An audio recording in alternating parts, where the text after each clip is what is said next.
All right. Good afternoon, high school. How is everybody going? Good. Good, good, good. So you had the pleasure of speaking with my twin, Alex. I'm actually Alex as well. And I'm really ecstatic to be here. I could have been in Cleveland, but as you guys, most of you guys know, it's probably snowing right now. So to be here in this weather is really enjoyable, and I appreciate everybody, all the staff, for really showing all the hospitality from the staff to you guys as the scholars. So just a couple of ground rules. You heard my twin, Miss Alex, ask you guys to raise your hands when we're bringing everything back. We'll have a little bit of fun. We're going to do a little bit of activities. I know most of you guys will probably get excited. I hope all of you guys get excited. But when I raise my hand, let's ask that everybody else raises their hand and we bring everything back. Cool? All right. So my twin talked about the first two steps. The first step was see someone isolated. She helped identify the signs of those people who may be isolated. The second step was reach out and connect. We talked about some things that may make some of us hesitant, or we may be reluctant to actually reach out. So the third step is start with hello. So within start with hello, we're going to go over a few icebreakers momentarily. All right, but I really want to inform you guys why this is such a critical point within this curriculum. You want to ask these questions about the icebreakers that I'll show in a second, but you really want to validate this isolated person when you reach out and connect. So maybe I just don't say you have on a nice scarf. Maybe I explain your scarf. Maybe I say I really like your scarf because of the colors. The colors really bring out your eyes. That's validating this young lady. So it's a lot different in how we approach people, how we can really project that and really make these people feel really a part of our team, a part of our group, a part of this inclusive community that we're trying to build. So before we get into the icebreakers themselves, this is pretty interesting to me. 8 out of 10 people are actually very reluctant, hesitant to start a conversation. We reached some of these points. We talked about maybe the person doesn't want to talk to me. Maybe I don't feel comfortable talking to that person. But those same 8 people, despite their hesitation, when they do reach out and connect, those same 8 out of 10 people are happy that they did it. Why? You're helping someone. You may help save a life. You may start a new friendship. Icebreaker number 1. So here's the fun part. So we've seen someone isolated. We want to reach out and connect. We don't know what to say. So these are the 6 icebreakers that I really want you guys to use. And if you guys can figure out anything else, please do it. The goal is to find that isolated person, reach out and connect, and build a relationship with them. So the 5 W's. I know when I was in school, they really taught us a lot about the 5 W's: who, what, when, where, and why.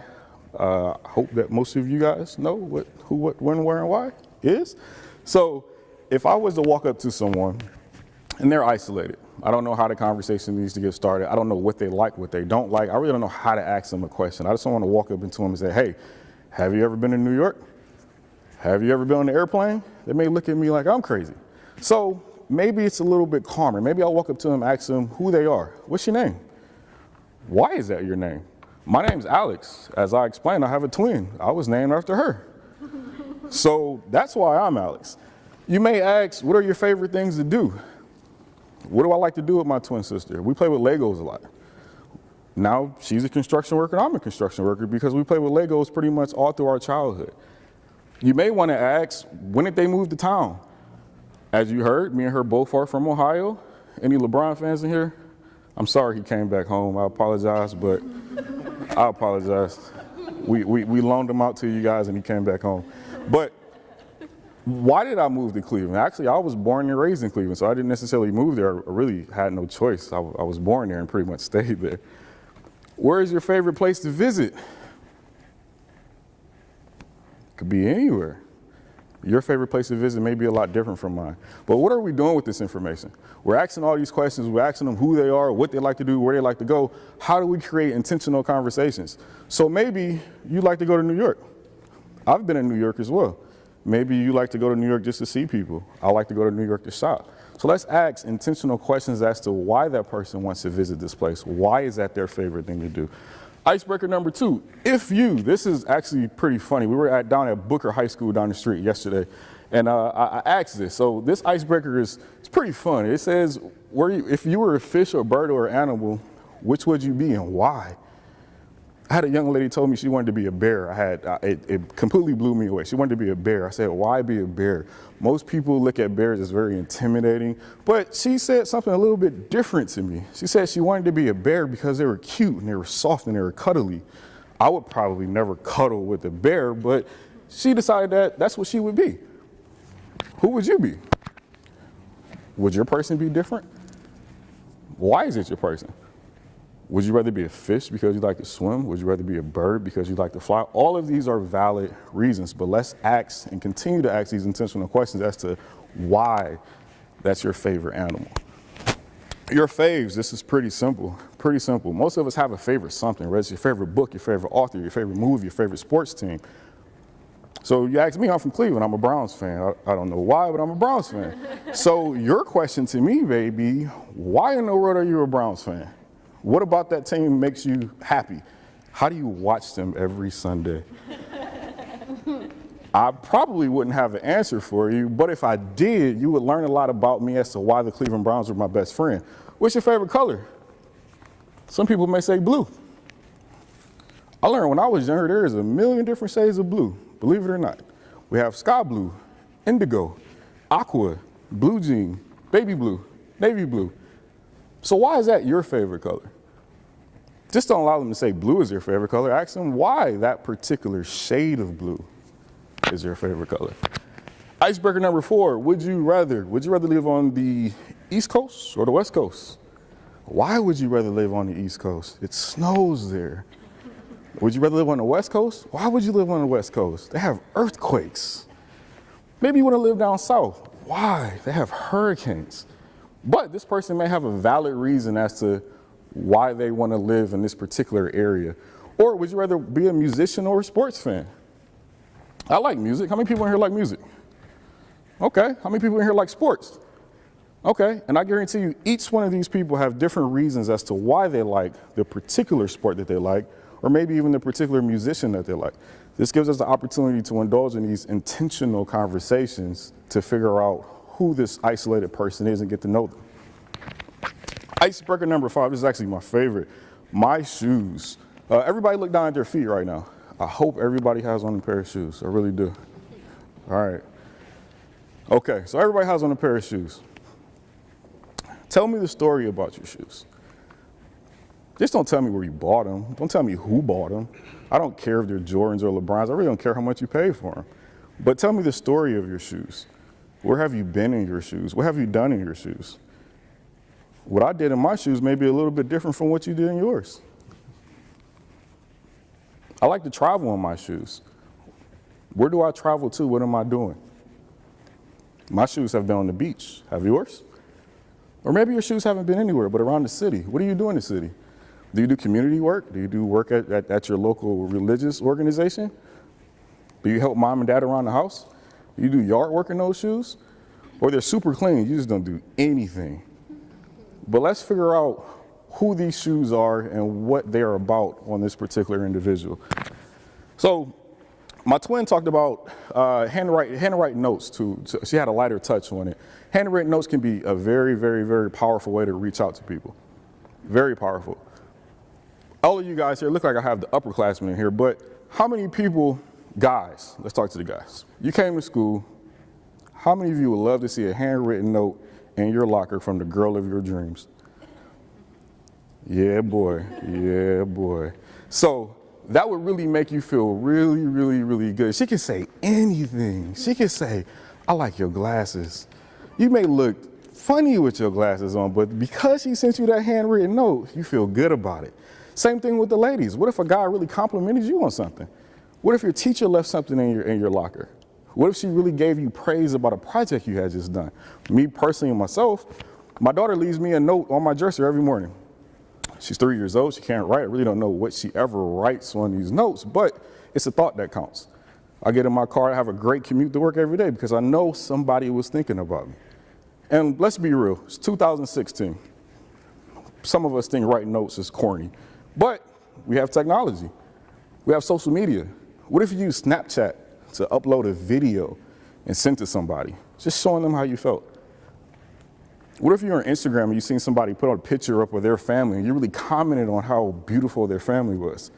Imagine what you're doing throughout their day. Miss Street, actually, your principal, I actually gave her a handwritten note. Miss Street, would you mind sharing that, the handwritten note that I gave you earlier today? No? Maybe? You can share it? You could share it. Your superintendent is saying you can share it. All right, why don't you stand up, Miss Street, so all your scholars can see you. I love your hairstyle. I wish my hair was long enough to wear the same style as you. All right, how does that make you feel? Hey. Hey, there we go, there we go. So this is a great example. Everybody give your principal a round of applause. All right, so this is a great way to really reach out and connect. So I'm gonna call my twin up here. We're gonna go over the fifth role play, which is my shoes. So we really want to exhibit how this should look.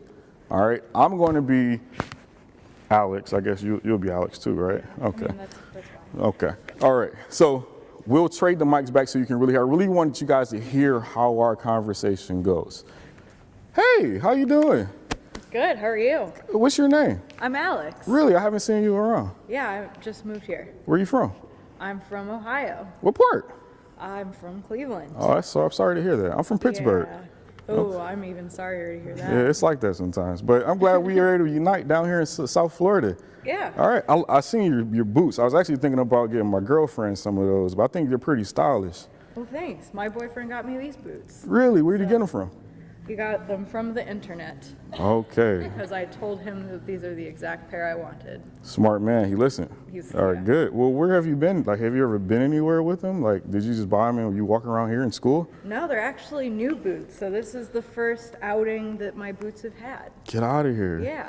You have plans on taking them anywhere with you? Yeah, I'm gonna take them I'm gonna go back home to Ohio for Christmas. So they're gonna come with me to Ohio, and then I'm gonna do some traveling next semester. So I'm gonna, Where are you going to travel? You traveling with your family? yeah. Where And you then guys going? We're gonna go to Vegas, and we're gonna go to New Orleans, Cool. go to Florida. I don't know why we're traveling so much, but I'm Right. excited. I've never been anywhere, so I think that's pretty cool. You get to go to all these places. What do you do when you're there? Do you just hang out? Yeah, Vegas is we went once, but I was really little, and they wouldn't let me do anything because I was 7 and Yeah. I couldn't be near the machines. But I don't know, we just hang out. We go to nice dinners. You know, maybe we'll go to Cirque du Soleil. That seems pretty cool. I heard about that. Yeah, it's real weird. They don't talk, but they do all this crazy stuff. Yeah, Yeah. that's sounds cool though. Do you mind taking any pictures while you're there, and maybe you can send them to me on Instagram or something? Yeah, sure. That'd be Actually, cool. Why don't I just tell you what my Instagram is, and then you can follow me? Oh, I can follow you? Will Yeah. you follow me back? For sure. Oh, awesome. Yeah. Thanks. Okay, thanks. So, can you give my twin a round of applause, please? So, as you see throughout our role playing, I just didn't want to talk to my twin about her shoes. Her shoes were stylish, but I'm a guy, I can really care less about how stylish her shoes were. But I was more interested in where her shoes, I wanted to learn her life story. And just by explaining where her shoes have been and where they're going, I was able to understand her family really likes to travel. I mean, they're going to Vegas and they're going to New Orleans. And as a kid who's never been anywhere, that's powerful. And not to mention, I just gained an Instagram follower. I had 2 friends before that. She's going to follow me, I'm going to follow her, she's going to share pictures. That became my pal, a bond that I never had before. So let's remember that when we move forward. Well, let's remember when we find that isolated person, let's befriend them. Let's really make them feel like they are part of our clique, our family. So I see a few of you guys in the back, you're looking at me like you're ready to go, and I understand that. And some of you within this assembly, you may still be wondering, why should I do this? Is it for me? All right, you guys talked about the importance of what happened in the past. I don't think it's going to happen here. I'm not that type of guy. I don't think those type of people are in my school. So by starting with hello, it allows you to build this inclusive, connected community that we continue to talk about. And as we said earlier, as my twin said earlier, you guys are the driving force for this. You are our future leaders. It's up to you. Once I pack up and I go back to Cleveland, I'm going. So it's up to you to build this community. This is your community. This is where you were raised. This is where you was born. This is where your family is. This is where your aunt and uncle stay. This is where you shop. This is where you live. This is where you worship. This is your community. It's up to you to make that difference. Secondly, friendships. I'm actually blessed that I have a friend that I've had since the 2nd grade. We met, and believe it or not, it just simply started with hello. I didn't know him. He didn't know me. We were so young. We didn't know what we had in common because we barely understood each other. We barely understood ourselves. So being able to start with hello and reach out and connect with someone that I had no idea about became my best friend for the next 20-something years of my life. Somebody that I can depend on, somebody who's inspired me, and somebody that I hope to inspire as well. Make a difference. You can make a difference in a lot of people's lives. All of you guys here see each other every single day. You should be able to inspire one another every single day. Maybe it's not that exact same person that you inspire. Maybe it's someone else. But you can truly make a difference in your own lives, and more importantly, you can make a difference in the lives of others. My biggest thing about say something and start with hello is to help people. Being here in Miami is great to be here in a beautiful city, but I'm missing out on my family. But back home in Cleveland, I work for the Cleveland School District. So I work with youth, just like you guys, every single day. My goal, my passion, my purpose in life is to help people. And what better group of people to help than you guys who are our future leaders. Here's some proof of some people that we've talked to over some schools that we visited over the last year. And you guys can take a brief moment and just read over some of the things that you see. But I really want to share a story from a young lady in high school in Cleveland, Ohio.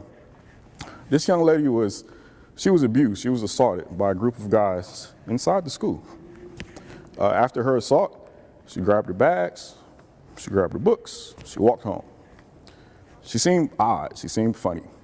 A few other ladies who were walking home who happened to be freshmen. The young lady, the victim who was assaulted, she was a senior. A few other young ladies who were freshmen were walking by, and they seen her, and this is the same route that they took home every single day, but she seemed off. Just something wasn't right. Something wasn't right at all. So they seen someone isolated. They walked up to this young lady and talked to her. The young lady broke down in the middle of the street, not in the middle of the street, but on the sidewalk in the street. And she told those other two young ladies exactly what happened. They turned around as a group. They walked back to the school. They found that trusted adult and told the adult what happened. Not only were the men expelled from school and picked up criminal charges for the disturbing acts that they did, but that young lady was able to get the support and help that she needed to be able to breathe through the tragedy that just happened to her. That's powerful. What if nobody said anything? We don't know what that young lady was going to do. Maybe she didn't do anything. Maybe she just sucked it up and went home, didn't tell anybody, went back to school the next day. But believe me, that's something that sticks with her for the rest of her life. And how many people walked past her and ignored her, didn't even look her way? It took two brave souls minding their own business that just happened to see someone isolated. They reached out and they connected, and they started with hello. So we can get started today. A lot of the staff, a lot of your adult leaders in the building have connected with our administrators, and we've provided them with materials to help you guys get through this curriculum. We talked earlier about the Heyday. That's something very, very, very simple that you guys can implement, simply wearing a name tag with your name on it. You'll be surprised how many people you'll learn. I forget my own kids' names, so if my personal kids walked around with a name tag, my life would be easier. So in a school with thousands of kids, I know this could be powerful here. Another thing, Start with Hello Week is coming up next month, February of 2016. I really want to look at you guys' website. You guys' website is amazing, by the way. So many events. Your community helps out a lot here, but I really want to see pictures of this Start with Hello Week. Keep in mind, maybe you do the mixed socials that we talked about, or maybe we do No One Eats Alone, which is so very, very, very simple. And as you guys, as leaders, your voice really matters. Your teachers shouldn't have to push this. Your principals shouldn't have to push this. You guys can push this. If you guys want to make change, it starts with you guys. As I said, we need to create this connected community. It starts with you. It ends with you. So speak up and let's get it done. All right. So before I let you guys go, I know you guys have been here for about 30 minutes. I just want to go over the first three steps again. So step one is see someone isolated. Remember the signs and signals of that isolated person. Where are they found? Can isolation be found in the bathroom? What about the kid that sits on a bus every day by themselves? See someone isolated. Remember the signs and signals of those isolated individuals. Reach out and connect. Start with Heyday, the scavenger hunt. There's different programs and fun things that we can do to really get everybody engaged and really make this work. And lastly, start with hello. Use the 6 icebreakers. Use those to your advantage. Again, if you have things that are more creative, feel free to use it. The biggest goal was seeing someone isolated, reaching out, connect, and actually starting a conversation, starting with hello. So I want to thank you guys on behalf of me and my twin, Alex. I really appreciate the hospitality. We love you guys. We love being here. Really appreciate it. And remember, you can hashtag it, start with hello, hashtag Sandy Hook Promise. I really want to see you guys implement this No One Eats Alone week. No One Eats Alone day during the Start with Hello week. I'll be around afterwards, so if you guys have any questions, any concerns that you want to bring to my attention, feel free to approach me. Thank you.